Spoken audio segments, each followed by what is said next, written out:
this right here, you bunch of prima donna ballerina mother. Hi, welcome to SBR Videos. I'm Peter Loshak. It's the All-Star break right now, and we're going to take a look at some of the first half trends, notable first half trends right now with Dave Golikoff. We're going to start by looking at run line trends. Dave, thanks for being back with us. Thanks for having me.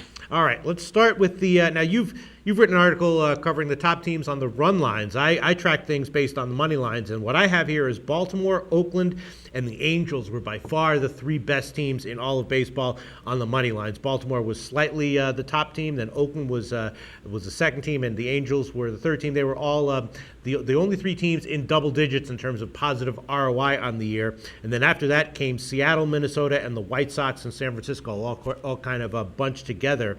Out of those three teams, who's done the best on the run lines? Well, the run line team, you're going to see some trends seeping over from your list there to the run lines. Others not so much. So the teams that definitely carry over are a couple of the AL West teams that you mentioned. Seattle has been fantastic against the run line. They're second next to the New York Mets as far as the run line goes this season, and the Angels as well. Angels are fourth on that list. Now, of the Angels, they've played great on the money line, as you mentioned. Only 11 of their 57 wins were by exactly one run. So all of their other wins have been by two or more. We're talking about roughly 80%. So something to keep in mind if you're betting the Angels going forward. You might want to lay the extra run because, more often than not, it's cashing in. Yeah, so you mentioned the Mets there. I have the Mets here as very middle of the pack in terms of the money line standings. I have them at just plus 0.5% in terms of ROI return. That puts them 13th in the money standings, but you're saying they were a good bet on the run lines?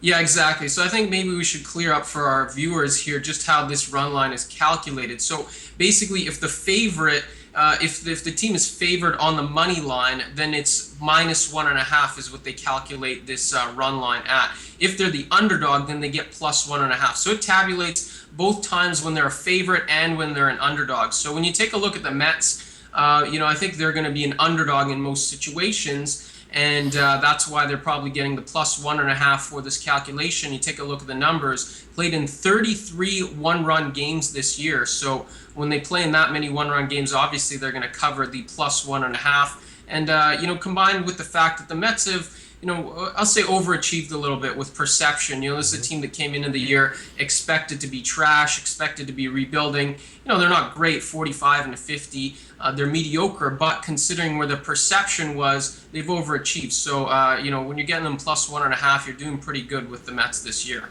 All right, so what recommendations would you make in terms of what you think people might look for? Let's not say for the entire second half. Let's just say for the rest of July and maybe, the first parts of August in terms of teams to look to bet on run lines.